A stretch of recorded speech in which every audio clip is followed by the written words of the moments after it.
कुछ दिन पहले हमने आपको एक खबर के माध्यम से यह बताया था कि लोकसभा चुनाव के बाद जो विधानसभा सीटें खाली हुई थी उन सीटों का बंटवारा हो गया है कि कौन कितनी सीटों पर लड़ेगा।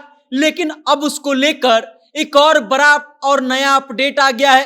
अब कितनी सीटों पर कौन लड़ेगा के बाद एनडीए में यह भी तय हो गया है कि कौन कहां से चुनाव लड़ेगा और उसके साथ ही अब लोग प्रत्याशियों के नाम का कयास लगाने लगे हैं। आज आपको हम बताएंगे कि एनडीए में कौन सी सीट किसके खाते में गई है और कौन वहां से संभावित उम्मीदवार हो सकता है। लेकिन उससे पहले आप मेरा परिचय जान लीजिए। नमस्कार, मेरा नाम वेद प्रकाश है। आप जनता जंक्शन देखना शुरू कर चुके हैं और कैमरे के पीछे हैं विशाल।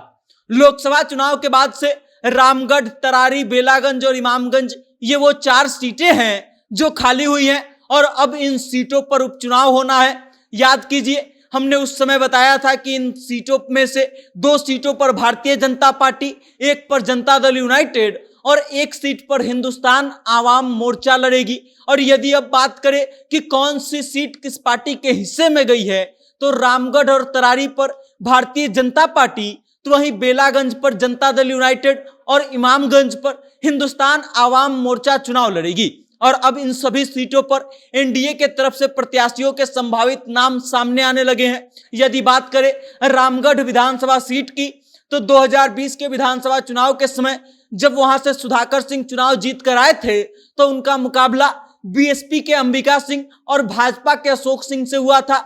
भले ही अशोक सिंह तीसरे नंबर पर रहे थे, लेकिन उनके और सुधाकर सिंह के वोट का अंतर जो है 2000 से कम था। और इसलिए ये उम्मीद है कि भारतीय जनता पार्टी फिर एक बार अशोक सिंह पर अपना भरोसा जता सकती है। बाकी विपक्ष की तरफ से फिलहाल 2 नाम सामने आ रहे हैं। पहला तो है सुधाकर सिंह के भाई अजीत सिंह का, जो हाल ही में जनता दल यूनाइटेड को छोड़ करके राष्ट्रीय जनता दल में शामिल हुए हैं, और दूसरा नाम है सुनील सिंह का। अब देखना होगा कि अंततः किसका नाम फाइनल होता है। बात यदि तरारी विधानसभा की जाए तो वहां पिछली बार भाकपा माले के उम्मीदवार सुदामा प्रसाद निर्दलीय प्रत्याशी सुनील पांडे से जीते थे और भाजपा को बहुत कम वोट आए थे।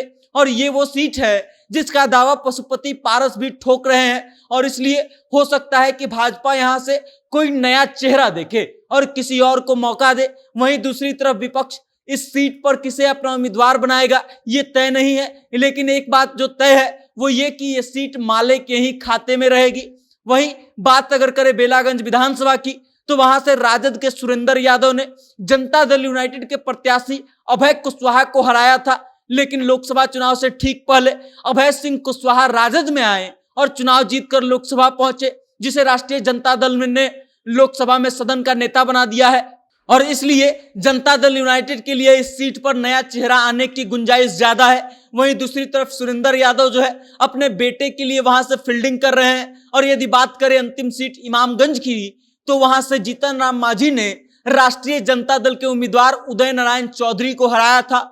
और इस बार इस सीट पर जीतन राम मांझी की बहू और संतोष मांझी की पत्नी दीपा संतोष मांझी के मैदान में उतरने की खबरें आ रही है। वहीं यदि बात राजद की करे तो वो अपना प्रत्याशी जो है वहां से रिपीट कर सकती है, मतलब राजद से उदय नारायण चौधरी लड़ सकते हैं। अब ये देखना दिलचस्प होगा कि कौन किस पार्टी से प्रत्याशी बनता है और चुनाव जीतता है। बाकी जो कोई भी और अपडेट आएगा हम आप तक लाएंगे, लेकिन तब तक आप हमारे साथ बने रहिए और देखते रहिए जनता जंक्शन। बहुत बहुत धन्यवाद।